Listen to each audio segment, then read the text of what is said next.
All right, so we'll finish up the last slide we didn't get to from section 6.5, and then we'll look at the first part of section 7.2, which again isn't very long at all. All right, so when you're dealing with quadrantal angles, the answers to all the trig functions, sine, cosine, tangent, any of them, they come out to one of these four answers every time. Either a 1, a -1, a 0, or undefined. Right? And let's just look at an example and see why. Let's look at 90. Can somebody give me or explain to me, if you have a point that is on the positive y-axis, okay, a point that represents the terminal side on a 90-degree angle, what do all those points have in common? Any point that's on the positive y-axis, which represents the terminal side of a 90. Yeah? Yeah, x would always equal 0. So if the terminal side makes a 90-degree angle, okay, your coordinate is always 0, comma, something. Okay, now, we don't even need to know what that something is. Okay? Let's just practice finding the sine, the cosine, the tangent, and see what happens. Okay, so using our definitions from yesterday, sine is y over r, cosine is x over r, tangent is y over x. All right, so let's look at 90. Sine is y over r. Okay. What's the y value in this coordinate? Just y. We don't know what it is. It's y over. And now r. R is the, let's say this is the point right here. 0y. What's the relationship between the y value and the r value in that coordinate? R is the distance from the origin to the point. Yeah, it's the same. And it's only the same because we landed on an axis. Right? If you were over here, this is the y value, this is the r value. As you move that point onto an axis, either the y or the x value becomes the same as the r value. So in this case, it's y over r, but in this case, y equals r. So that's why the answer is 1. It doesn't matter what y is. Now, cosine of 90.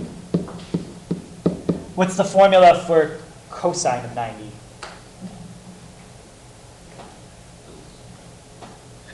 It's x over r. What's x always on a 90-degree angle? It's always 0 over r. And what's 0 divided by anything? 0. Okay, so we always get 0. And the tangent would be y divided by x. Just squeeze that in right here. Tangent of 90, y divided by x. What's y divided by 0? Yeah, that's undefined. So let's see if I can just move this down a little bit.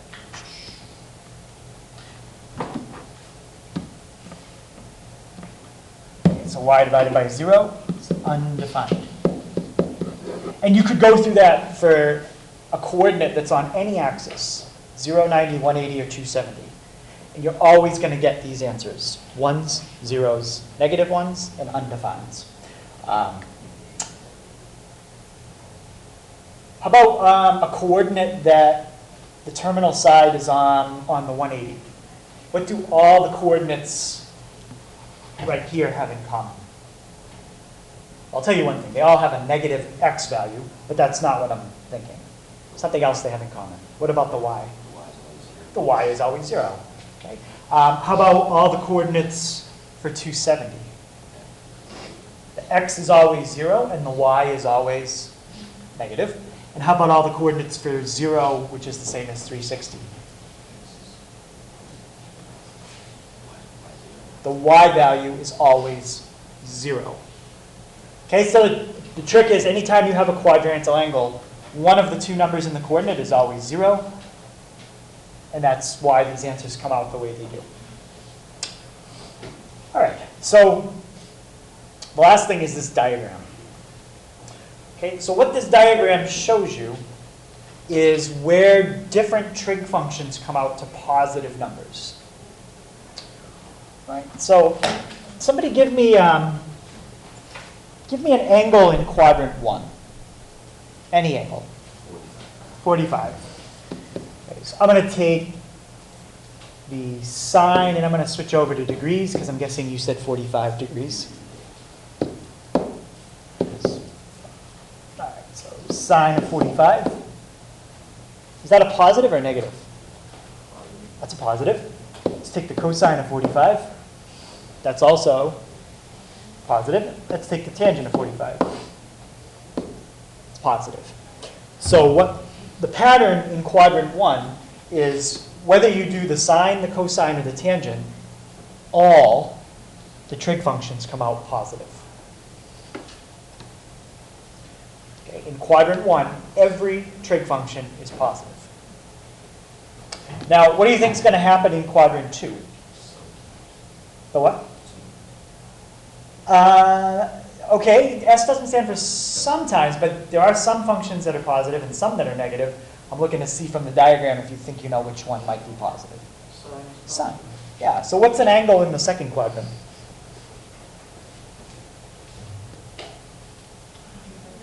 (156). So if I take the sine of 156, sure enough, it's positive.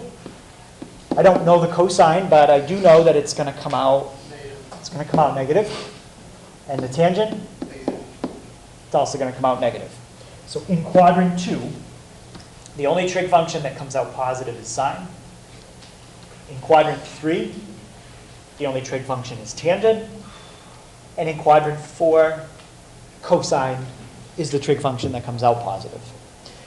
Now, I didn't write this, but it's implied. Technically, if tangent is positive, what else is automatically positive? Cotangent, right? Because tangent and cotangent, all you're doing is flipping the fraction. Right? Flipping a fraction doesn't change its positive or negative.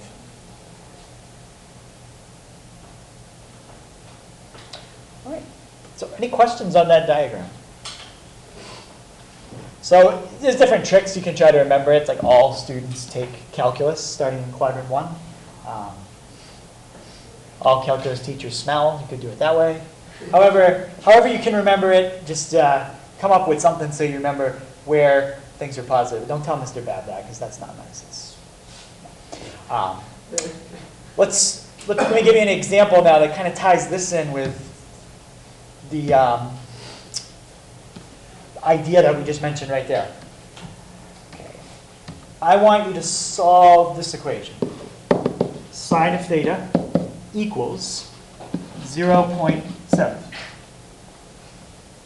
Now, I'm looking for where the sine equals what kind of number? I'm looking for where sine is equal to a positive. So, the first thing you have to do is narrow down what quadrants the answers are going to be in. And someone just said it. They're going to be in quadrant 1 and quadrant 2. That's where the two answers are going to be. So there's a quadrant 1 answer and a quadrant 2 answer. Okay. First thing I want to do is I want to find the quadrant 1 answer. Okay, that's easy. I can just use the calculator. To get the quadrant 1 answer, what would I type in on the calculator?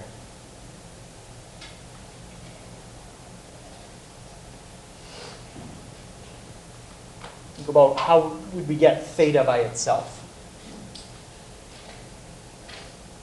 Yeah?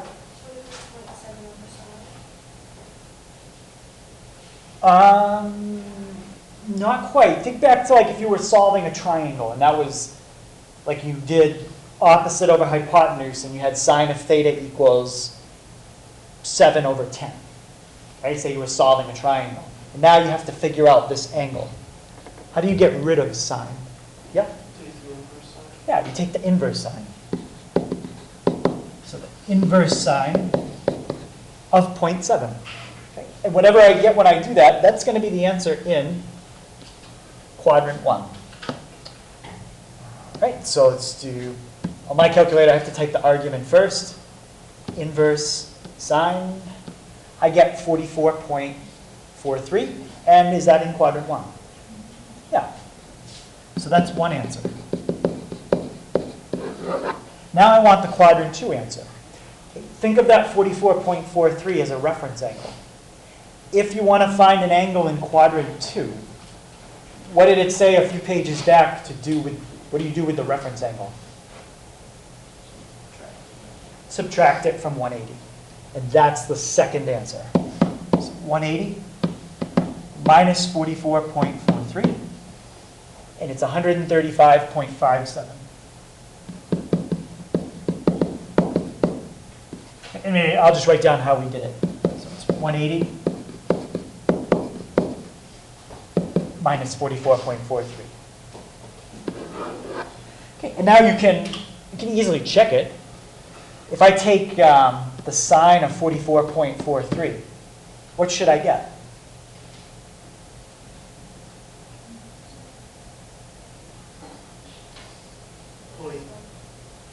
Yeah. Right? The sine of the angle should come out to 0.7. Okay, it does. Okay, it's because we rounded it. And then if I take the sine of 135.57, that should also come out to 0.7. Okay, and it does.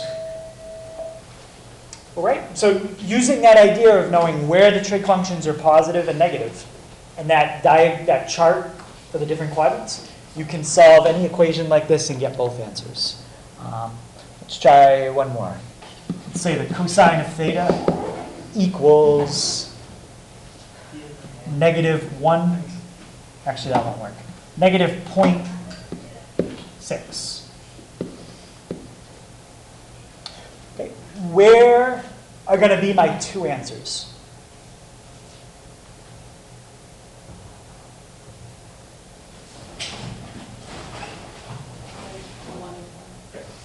Quadrants what? Careful. Quadrant 1, everything comes out positive, but I'm looking where cosine comes out negative. So quadrants 1 and 4 are where tangent come out positive. 1 and 3 are where tangent comes out positive. 1 and 4 are where cosine come out positive. Somebody said something else? 2 and 3? Exactly. 2, cosine will come out negative, and so will 3. So the first thing I need to do is find my reference angle. Okay, how do we get the reference angle?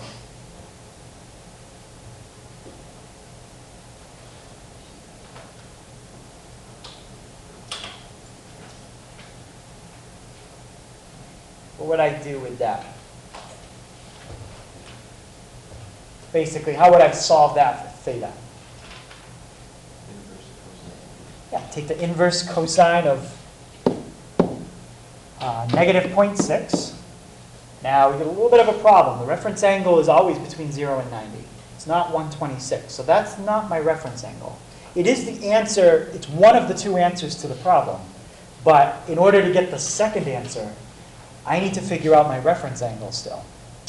All right, so we've got one answer, 126.87. And what answer was that? That's the answer in quadrant 2. That's the quadrant 2 answer. Anybody know how we can get the reference angle? Yep. And if you think back to this, you just found that number right there. You just found the second quadrant answer. So yeah, we're just kind of going backwards, and we have to figure out the reference angle. Right? And then once I have that, I can find the answer in quadrant 3. Because the answer in quadrant 3 is this. It's 180 plus the reference angle. But I don't know the reference angle yet. Okay? But I can figure it out. So what did we get for our second quadrant answer? What was it? 126.87. So the second quadrant answer equals 180 minus the reference angle. Okay, how would I solve this for the reference angle?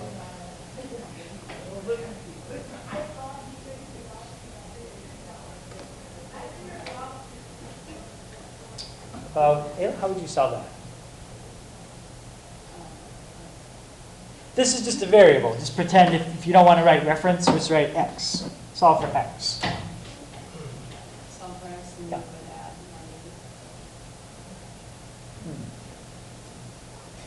Because that's a positive or 180. subtract. Subtract 180. Okay, so do 126.87. So I get negative 53.13 equals negative x. So what's my reference angle? My reference angle is 53.13. Now that I know my reference angle, I can find the answer in quadrant 3, which is where everyone said the next answer should be. So to get a third quadrant answer, what do you do with your reference angle? You add 180. Okay, so take, was it 53.13? So my second answer is going to be 53.13 plus 180, okay, which is how much?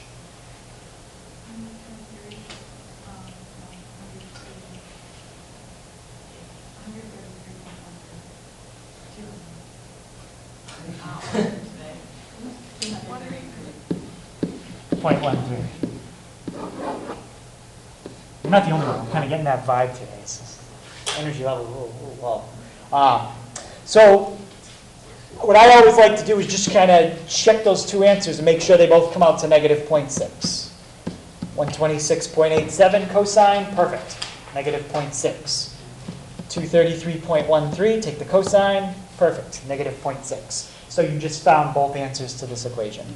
So it's a little tricky when they give you cosine or tangent to start with, because you might not find the reference angle in the first step. You might have to do something like I did here. You'll get this answer, fill it in, and find the reference angle. Okay. Hey, so any questions on that idea? So do people feel comfortable, like if I gave you one with tangent on the test, you'd be able to solve it, or does anyone want to see one with tangent?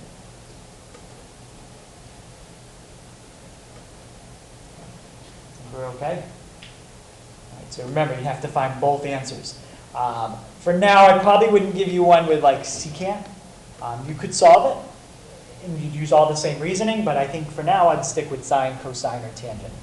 If you got one like secant in the homework, just use the graphing calculator, and you could always solve it that way. But I would expect with sine, cosine, and tangent, you could do it algebraically now and find both answers without a calculator. Graphing calculator. All right, so any questions on that? All right. So the last part we're going to look at kind of picks up with inverse trig, but it's not really looking at algebra and figuring out reference angles and stuff like that. It's more graphing.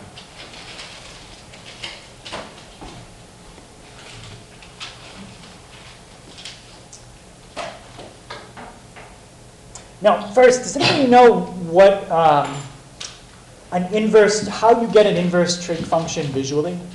It's a mirror image somehow.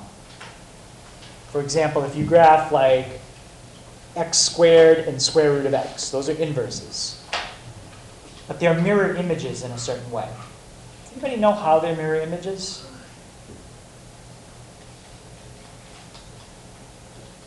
They're not mirror images over an axis. But let me draw them and see if you can figure it out. Okay, so here's a function. I want x squared. Here's the inverse. Try again. And I want you to see if you can figure out how these are mirror images. I'm just going to focus on quadrant 1. So let's go 0 to 10, and 0 to 10. There's x squared, and there's the square root of x. Anyone see how those are mirror images of each other?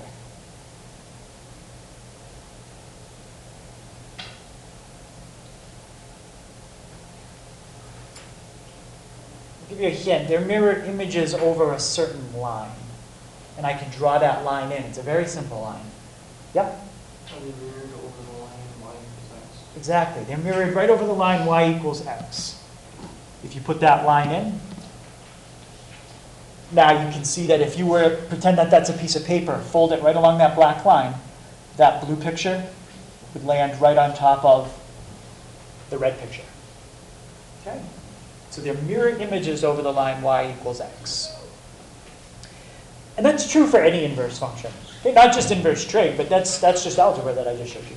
Okay? So it's always true.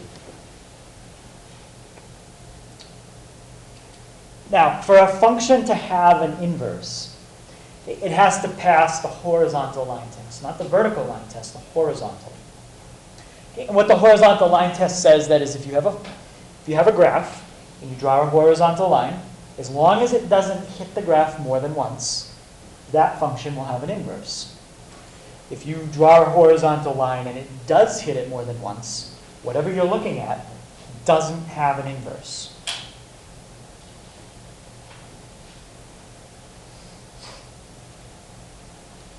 So, I want to think about sine for a second. If you draw a picture of sine, does that pass the horizontal line test?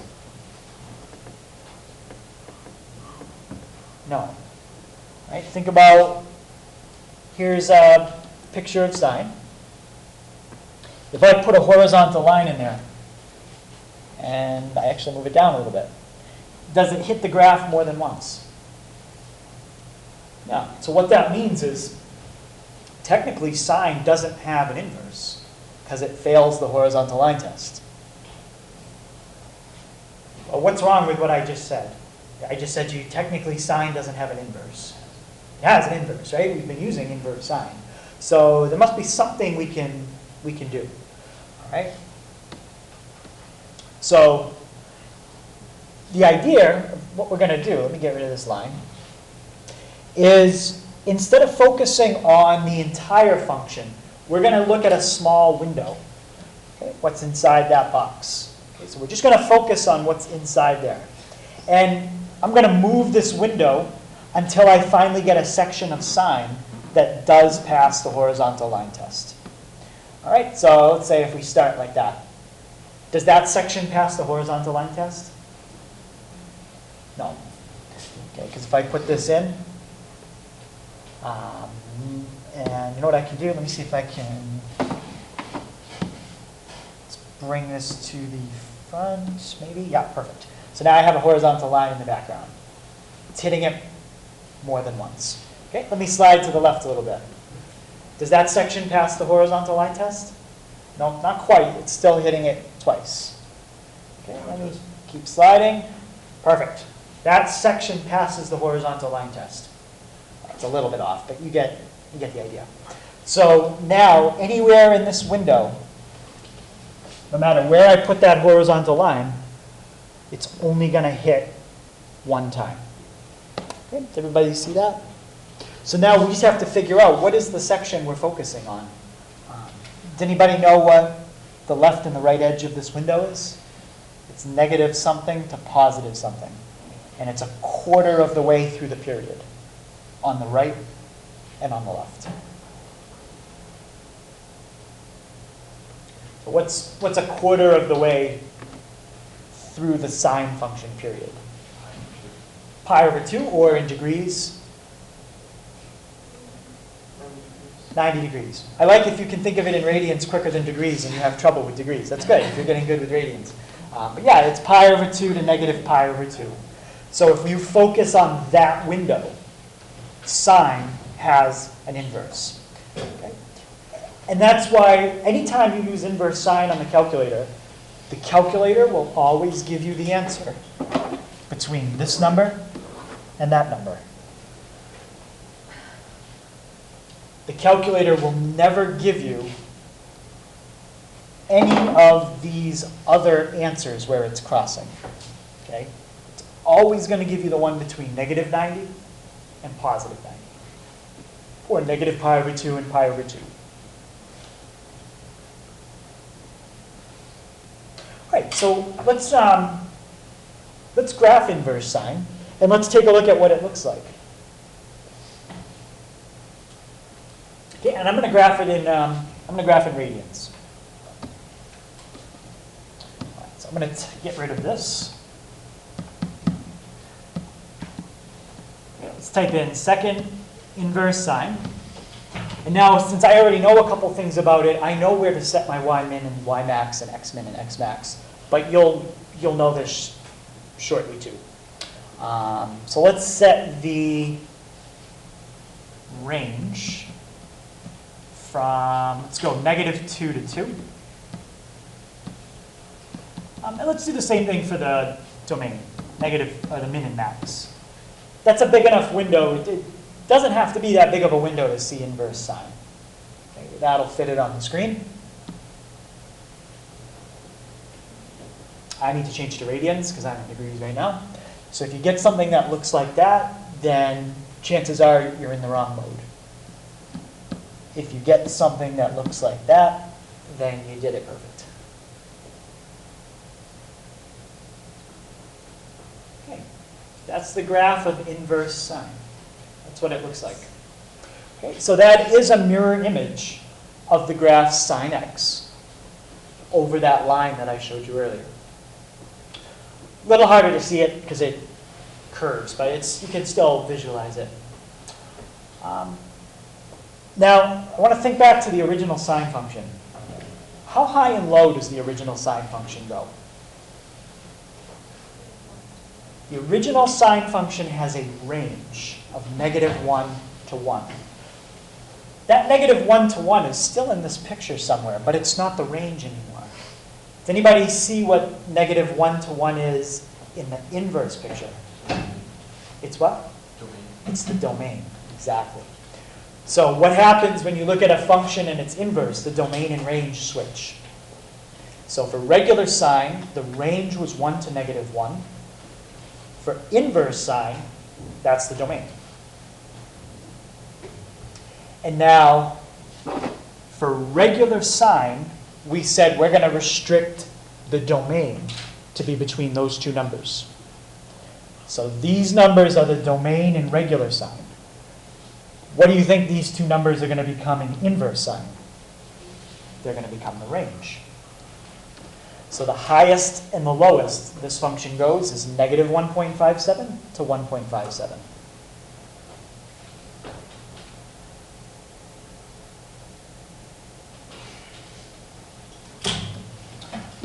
So that's the basic domain and range for inverse sine. Let's take a look at the graph of cosine. I'm not going to make it as fancy as I did up here. I'm just going to kind of do it by hand. And I want to see if doing the same restriction would help us. Because inverse cosine fails the horizontal line test too. Our regular cosine. Okay, because it's a wave, and a horizontal line hits it more than once. So cosine starts here, comes down, keeps going, and it would go in the other direction, something like that. So here's -pi/2. Here's pi/2. If I look at that window, because that's the exact window I looked at last time, does that section pass the horizontal line test? No. So we can't do exactly the same thing, but we can slide the window over a little bit. And instead we can look at that section. Okay. That section, no matter where you put a horizontal line, just focus on what's in the window, always passes the horizontal line test. Does anybody have a guess what the right edge of this window is? It's halfway through the cosine period. It's pi, and it starts at 0. So we are going to restrict the domain of cosine to be between 0 and pi.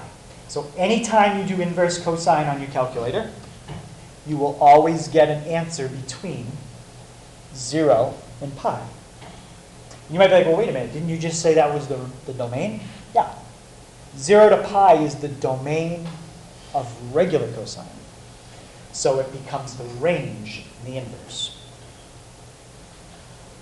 Okay, and the domain right here? Well, that comes from how high and low the cosine function goes. The normal range of cosine is 1 to -1. That turns into the domain in the inverse.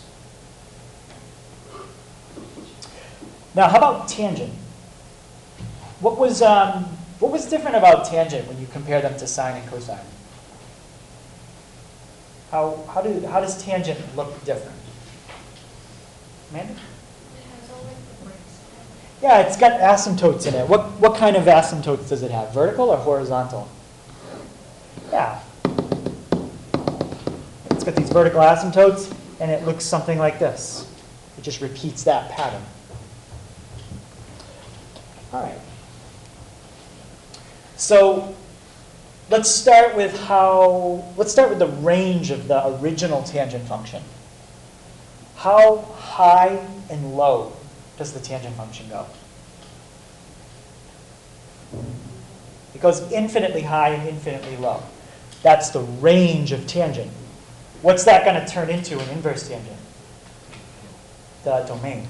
So this time, the domain is going to go left and right forever.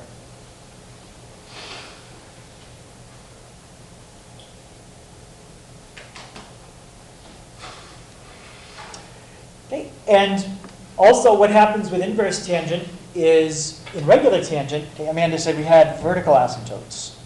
Well, in inverse tangent, the vertical asymptotes turn into horizontal asymptotes. And those are exactly where your vertical asymptotes are for tangent. Negative pi/2 and pi/2. But now instead of being vertical, they're horizontal. Okay, and I'll show you a quick picture of inverse tangent. You don't have to worry as much about the domain. You could just do -10 to 10, because it goes on forever. But for range, I'll go -2 to 2. Okay, that'll cover that.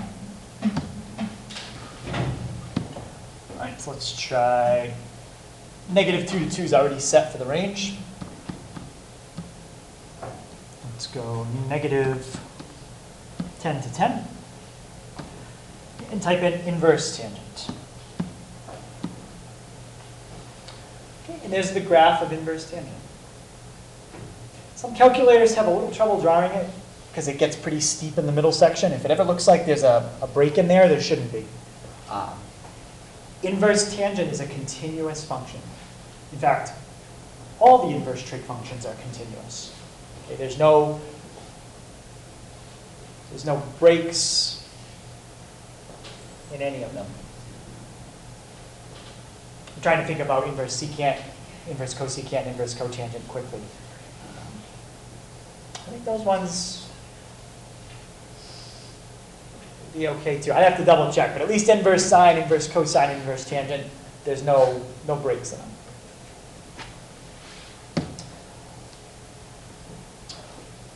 All right, so yesterday we used this property. Okay, and I'm going to have 6 of them. Basically 2 for sine, 2 for cosine, and 2 for tangent. Right? And I said to you that if you have an equation and you take inverse sine of regular sine, or the other way around, they cancel each other out. And all that you're left with for the final answer is whatever you started with. Okay? Inverse sine and regular sine cancel each other out. But what I didn't tell you is that they really only cancel each other out if that is between -90 and 90. Okay? If your angle is between -90 and 90. But I didn't need to tell you that yesterday. Does anybody know why I didn't need to tell you that condition? Think about the kinds of angles we were working with yesterday. What were we working with? Yeah. We were always working with acute angles because we were in a right triangle. Well, if you're working with an acute angle, of course it's going to be between -90 and 90. Always. So that's why I didn't need to tell you that. But in general, if you just wanted to try any number for x, you've got to pick one between -90 and 90. All right, so let's just try typing it in. I'm not going to do this for all of them, but I'll do it for the first one. And let's do it in degrees. You could do it in radians too, but. So somebody give me a number between negative 90 and positive 90. How much? 80. 85? Yeah, that's fine. So when I hit enter, what should the answer be? Yeah, it's going to be 85. Okay, I get exactly back what I put in because that angle fit the condition. Now, somebody give me an angle that doesn't. 137. All right. So I type 137 in, and I don't get back the same answer I started with. You could figure out a pattern with the answer you're getting back, but the point is it's not the one you started with. Okay? So that's when that formula works. Now, the second version of each formula just takes the inverse and the regular and has them switch places. So if you have sine of inverse sine, those cancel each other out. And the answer is basically whatever you started with. As long as you pick a value for the argument between negative 1 and positive 1. Well, let's try that. Sine of inverse sine. And someone give me a number between negative 1 and 1. 0.6. When I hit enter, what am I going to get? I get 0.6, okay, because they cancel each other out. Now, what's a number that's not between negative 1 and 1? Negative 5.4. It doesn't matter if you close the parenthesis, nothing's coming after it, but I usually like to. This time, I don't even get a different answer back. I get a domain error. Because you're looking at inverse sine, and you're trying to plug in a number that's 5.6. Well, what's the domain of inverse sine? It's only negative 1 to 1. You're not even allowed to plug in a number that's that high. So it's an error. It doesn't even work. If you plug in a number that high, that's equivalent to basically asking this question. Here's the graph of sine. Here's a line at 5.6. Yeah, where do they cross? They don't. All right? So when you plug in something like 5.6 to inverse sine, you're trying to find where these cross, basically. Okay, so you can't do that. All right? So you don't even get an answer back. All right, so 2a. Inverse cosine is going to be on the outside. Regular cosine is on the inside. That formula will work between 0 and pi. Okay, hopefully you're recognizing these. 0 to pi. 0 to pi. Okay. Negative pi over 2 to pi over 2. Negative pi over 2 to pi over 2. So these aren't just random. They're coming from somewhere. And you could try that on the calculator. Just pick a number if you're in degrees between 0 and 180, and that formula will work fine. Now, same question I asked you about formula 1a. We did this yesterday, but I didn't make you aware of this restriction. How come I didn't have to?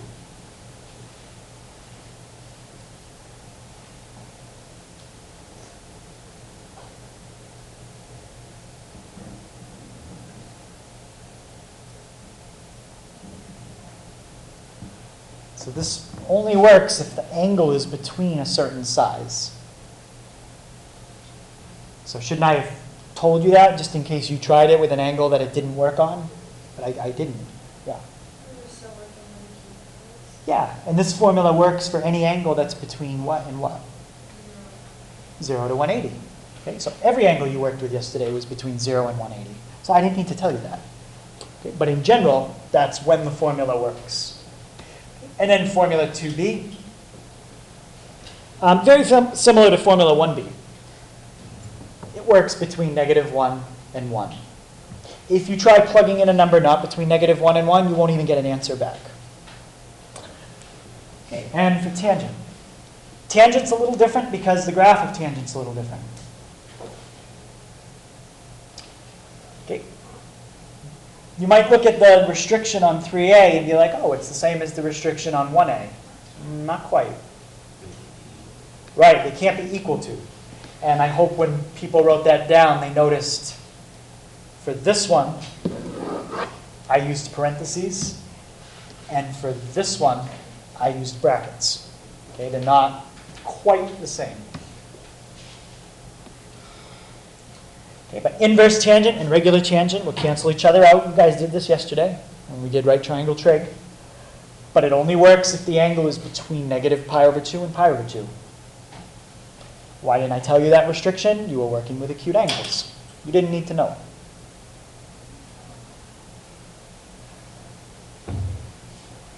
And now, formula 3b,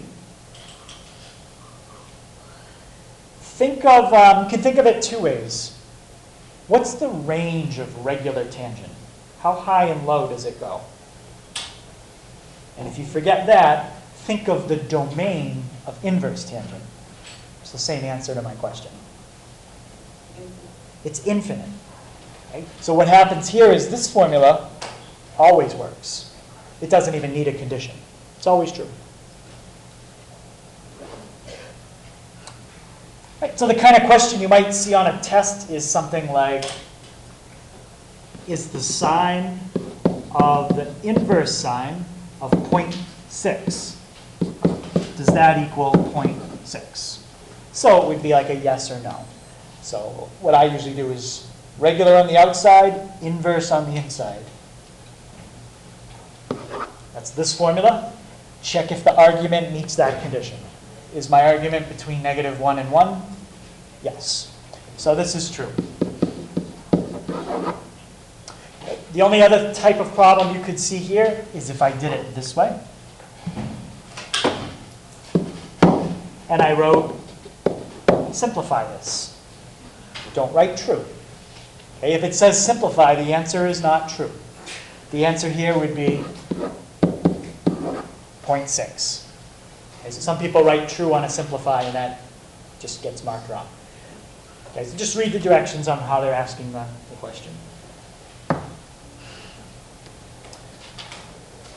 Right, so I'm not even going to go through the transformations, because if you can do transformations from other functions, you can do them with inverse trig. Everything is the same. A is your horizontal shift. B is your horizontal stretch or compress. C is your vertical stretch or compress.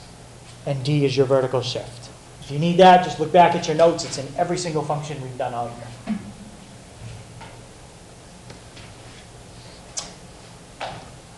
All right, so the last thing we're going to look at is how do you find the domain and range when you transform a trig function?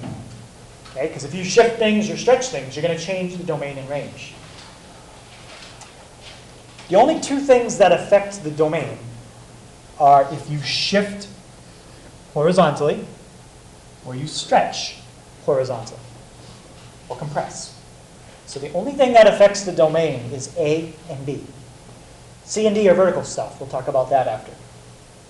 So if you want to know the new domain of a trig function, you're going to set up a compound inequality, and you're going to put the argument in the middle. Put the original domain on the left and on the right, and then solve it. So just, we'll do this problem in a second, but just going to scroll down for a second so you can see this. I'll make it a little bigger.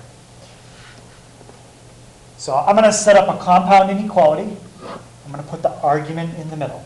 Okay, I'm going to go right back up. That's my argument. Okay, that's going to go in the middle.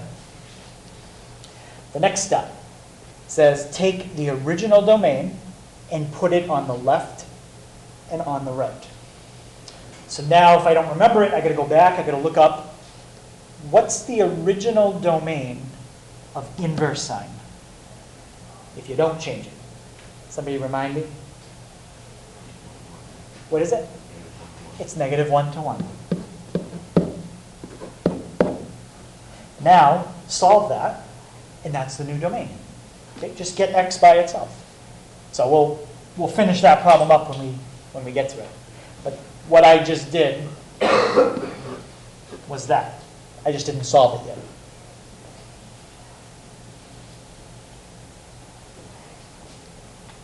Okay, and to find the new range, you just have to take into account any vertical stretching and any shifting you do in that order. So for example, let's say I'm going to use simple numbers, not the numbers that we're going to use in a second, just easy numbers. Let's say you had a problem that had a range of negative 2 to 2. And you stretched it vertically by a factor of 3. What would your range be now if you stretched negative 2 to 2 3 times as much? It would be negative 6 to 6. That's all you have to do. Stretch each end of that range by 3. Now, what if you shifted this range up 1? It no longer would be negative 2 to 2. If this is the range, you literally just shift it up 1 unit. What would that turn into?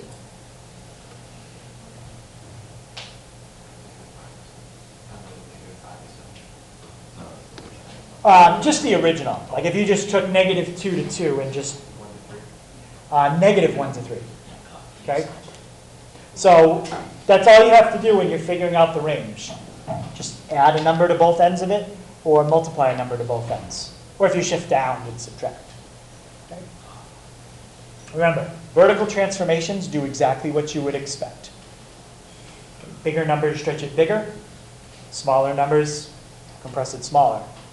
Put a plus d at the end, it shifts up. Minus d would shift down. Okay, nothing tricky with the range. All right, so let's do this one.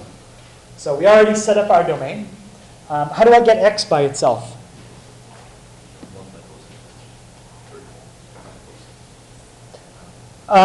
Careful, when you say both I think of 2 sides. But really, how many parts are there here? There's 3. There's a left, a middle, and a right. So we have to multiply everything by 1/2. Or you could just say divide by 2. Middle, left, right. And that's basically your answer. Your new domain is negative 1/2 to 1/2. Okay, that looks a little confusing. If you want to write it as an inequality, you can. I think most of the time the book is going to write it like this. I'd prefer if you write it as an interval. Right. And now the range. Is there any transformation in this problem that affects the range? Molly?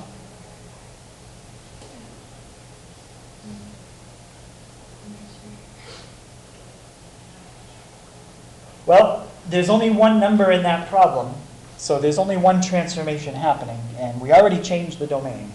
So if there's no other transformation, then no, that doesn't affect the range at all. Okay? So for the range, just copy down the original range. What's the original range for inverse sine?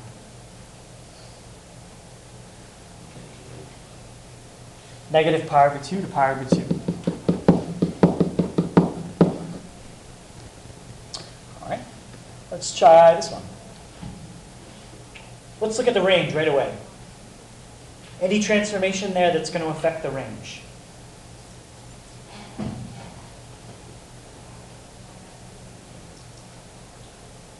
Anything, Amanda? No, if you were affecting the range, you'd have to be multiplying by a number in front or adding or subtracting a number at the end. You're not doing either. So there's no change in the range. So it's negative pi over 2 to pi over 2. And the domain. Okay, what would be my inequality that I set up to find the new domain? Yep. Would it be -1 to 1/2? And to solve that, get rid of the 1/3, you multiply everything by 3. 3 times 3 and times 3. So that cancels. And what's my new domain? It's now -3 to 3. So we can easily tell that a fraction actually stretched the domain. And that's always true. The horizontal stuff does the opposite of what you would expect. Okay, what's the +2 going to affect? Domain or range? Range. Okay, domain is stuff inside here. There's nothing inside there. So the domain, you could just copy down the original. Now, what's the original range on sine? Negative what? Negative pi over 2 to pi over 2. And now we're shifting that range up. There's not really a nice way to write the answer. So I'm just going to write negative pi over 2. We're going to +2 to the low end of the range and +2 to the high end. If you want to write it as a decimal, you could, but it's not necessary. Let's try one that's not sine or cosine. Let's try this one. Okay, what's the domain of inverse tangent? Normally it's -infinity to infinity. So if you stretch, compress, or shift something that goes left and right forever, does that change it? No. It's still going to go left and right forever. And what's the range of inverse tangent? Be careful. It's similar to inverse sine, but a little different.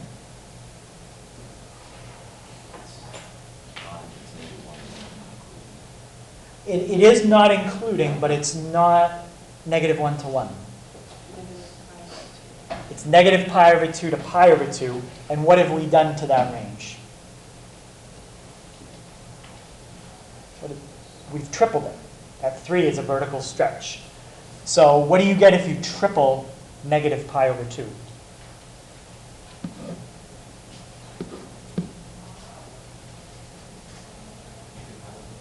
Yeah, -3 pi over 2 and 3 pi over 2. Not including. If it was not including before, it's not including now. That's how you find the domain and range. The last thing, luckily, we've already done it. How do you type that kind of stuff in on the calculator? You were doing that last night.